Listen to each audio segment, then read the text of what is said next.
নমস্কাৰ।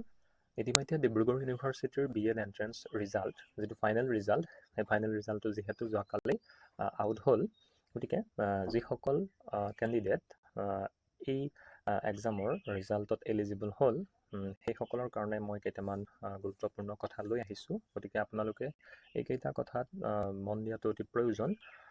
গতিকে প্ৰথমতে আপোনালোকৰ কাম কি হ'ব, প্ৰথমতে যিসকল কেণ্ডিডেট এলিজিবল হ'ল সেইসকলে ডিব্ৰুগড় ইউনিভাৰ্চিটিৰ আণ্ডাৰত থকা যিমানকেইখন ইনষ্টিটিউশ্যনছ আছে সেই ইনষ্টিটিউশ্যনছবিলাকত যিহেতু এপ্লাই কৰিব লাগিব, গতিকে প্ৰথমতে আপোনালোকে সেই ইনষ্টিটিউশ্যনবিলাকৰ যিবিলাক অফিচিয়েল ৱেবছাইট আছে সেই অফিচিয়েল ৱেবছাইটবিলাক ভিজিট কৰিব লাগিব, কিয়নো সেই অফিচিয়েল ৱেবছাইটবিলাকতে আপোনালোকৰ এপ্লাইৰ কাৰণে যিবিলাক ফৰ্ম সেই বা নটিচ সেইখিনি তাত আপলোড কৰিব। গতিকে আপোনালোকৰ প্ৰথমটো কাম হ'ব সেই ৱেবছাইটবিলাক আপোনালোকে ভিজিট কৰিব লাগিব আৰু সেই নটিচবিলাক আপোনালোকে চাব লাগিব।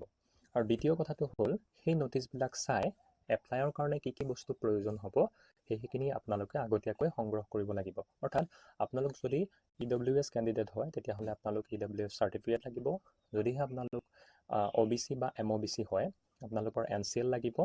আৰু যদিহে আপোনালোকৰ আদাৰ ইউনিভাৰ্চিটিৰ হয় বা ডিব্ৰুগড় ইউনিভাৰ্চিটিৰ আপোনালোক যদি নহয় তেতিয়াহ'লে আপোনালোকক মাইগ্ৰেশ্যন চাৰ্টিফিকেট লাগিব। আৰু যদিহে আপোনালোকৰ গেপ আছে গেপ চাৰ্টিফিকেট লাগিব। তাৰোপৰি আপোনালোকৰ কাষ্ট চাৰ্টিফিকেট, সকলোবিলাক অৰিজিনেল ডকুমেণ্টছ আৰু লগতে আপোনালোকৰ আইডেণ্টিটি কাৰ্ড কি হ'ব প্ৰয়োজন হ'ব। গতিকে সেই নটিচখিনি চাই আপোনালোকে কি কি বস্তু প্ৰয়োজন হ'ব সেইখিনি আপোনালোকে সংগ্ৰহ কৰিব লাগিব। ইয়াৰ পাছত আপোনালোকে সেই যিখন ফৰ্ম এপ্লাই ফৰ্মখন ফিল আপ কৰি প্ৰয়োজনীয় সকলোবিলাক বস্তু লগত লৈ আপোনালোকে কি কৰিব লাগিব, ফিজিকেলি সেই ইনষ্টিটিউশ্যনবিলাকত গৈ আপোনালোকে সেইখন এপ্লাই কৰিব লাগিব।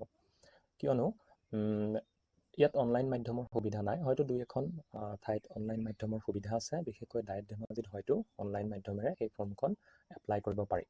গতিকে এপ্লাইৰ পাছত আপোনালোকৰ কাম কি হ'ব, এপ্লাইৰ পাছত আপোনালোকে পুনৰ সেই ৱেবছাইট বা আপোনালোকৰ ৱেবছাইটবিলাক ভিজিট কৰিব লাগিব, কিয়নো তাতেই মেৰিট লিষ্ট আৰু ৱেইটিং লিষ্ট যিহেতু পাব্লিছ কৰিব। গতিকে আপোনালোক মেৰিটত থাকিলে যিহেতু পাবই, কিন্তু ৱেইটিঙত থাকিলেও আপোনালোকে কি কৰিব, পোৱাৰ সেই ছিটটো পোৱাৰ যথেষ্ট সম্ভাৱনা আছে।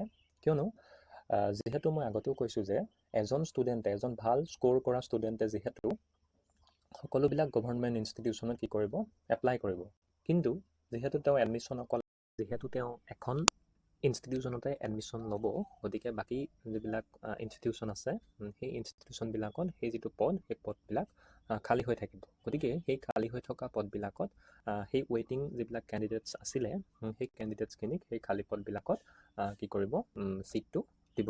গতিকে আপোনালোকে ৱেইটিঙত থাকিলেও বিশেষ চিন্তা কৰিবলগীয়া নাই, কাৰণ ৱেইটিঙত থকা বহুখিনি ষ্টুডেণ্টে ছিট পাবলৈ সক্ষম হয়। গতিকে আপোনালোকে এডমিশ্যনৰ দিনা যদিহে ৱেইটিঙতো থাকে তেতিয়াহ'লে তাত আপোনালোকে উপস্থিত থকাটো অতি প্ৰয়োজন।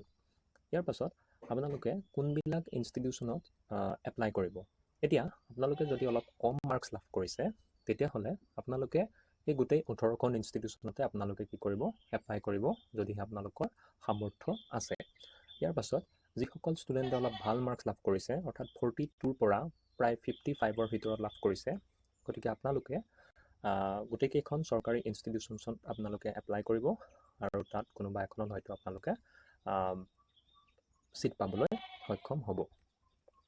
গতিকে ইমানখিনি আছিল কথা। গতিকে মই আকৌ এবাৰ কৈ দিছোঁ কি কি প্ৰয়োজন হ'ব। গতিকে আপোনালোকৰ প্ৰথম মন দিবলগীয়া কথাটো হৈছে যে আপোনালোকে যিবিলাক অফিচিয়েল ৱেবছাইট আছে সেই অফিচিয়েল ৱেবছাইটবিলাক ভিজিট কৰিব লাগিব। তাত যিবিলাক নটিচ পাব্লিছ কৰিব সেই নটিচত থকা অৰ্থাৎ কি কি বস্তুৰ আপোনালোকৰ প্ৰয়োজন হ'ব সেইখিনি আপোনালোকে সংগ্ৰহ কৰিব লাগিব। ইয়াৰ পাছত আপোনালোকে সেই সংগ্ৰহ কৰা সকলোবিলাক বস্তু লগত লৈ লগতে ফৰ্মখন ফিল আপ কৰি আপোনালোকে ফিজিকেলি তাত গৈ এপ্লাই কৰিব লাগিব। তাৰ পাছত আপোনালোকে যিহেতু তাত সেই ৱেবছাইটবিলাকত মেৰিট লিষ্ট আৰু ৱেইটিং লিষ্ট পাব্লিছ কৰিব, গতিকে সেইখিনি আপোনালোকে চাই থাকিব লাগিব। আৰু এডমিশ্যনৰ দিনা আপোনালোক মেৰিটত থাকিলেও বা আপোনালোক ৱেইটিঙত থাকিলেও আপোনালোকে সেই ইনষ্টিটিউশ্যনবিলাকত উপস্থিত থকাটো অতি প্ৰয়োজন। গতিকে এইখিনি আছিল মূল কথা। গতিকে আপোনালোক সকলোৱে এইকেইটা কথাত মন দিব। ইয়াৰ পাছত মই ডিব্ৰুগড় ইউনিভাৰ্চিটিৰ আণ্ডাৰত থকা BEdৰ সকলোবিলাক ইনষ্টিটিউশ্যনৰ যিবিলাক অফিচিয়েল ৱেবছাইট সেই অফিচিয়েল ৱেবছাইটবিলাক মই ইয়াত উল্লেখ কৰি দিছোঁ, আপোনালোকে এইখিনি চাই ল'ব। মই ইয়াৰ আগৰ ভিডিঅ'টো এইবিলাক ৱেবছাইট বা এইবিলাক যিবিলাক কথা সেইবিলাক মই কৈ থোৱা আছে, আপোনালোকে সেইখিনি হ'লেও চাই ল'ব। আৰু এই অফিচিয়েল ৱেবছাইটবিলাক আপোনালোকে ভিজিট কৰাটো অতি প্ৰয়োজন, কিয়নো সকলোবিলাক আপডেট আপোনালোকে ইয়াতে লাভ কৰিব। গতিকে ইয়াৰ উপৰিও আৰু যদি আপোনালোকৰ কিবা জানিবৰ ইচ্ছা আছে বা আপোনালোকৰ কিবা জানিবৰ আছে, তেতিয়াহ'লে মোক আপোনালোকে কমেণ্টত জনাব আৰু মই আপোনালোকক সঠিক উত্তৰ দিবলৈ চেষ্টা কৰিম। গতিকে আজিলৈ ইমানেই। আৰু আপোনালোকে যদি প্ৰথমবাৰ মোৰ চেনেলটো ভিজিট কৰিছে তেতিয়াহ'লে ছাবস্ক্ৰাইব কৰিবলৈ নাপাহৰিব।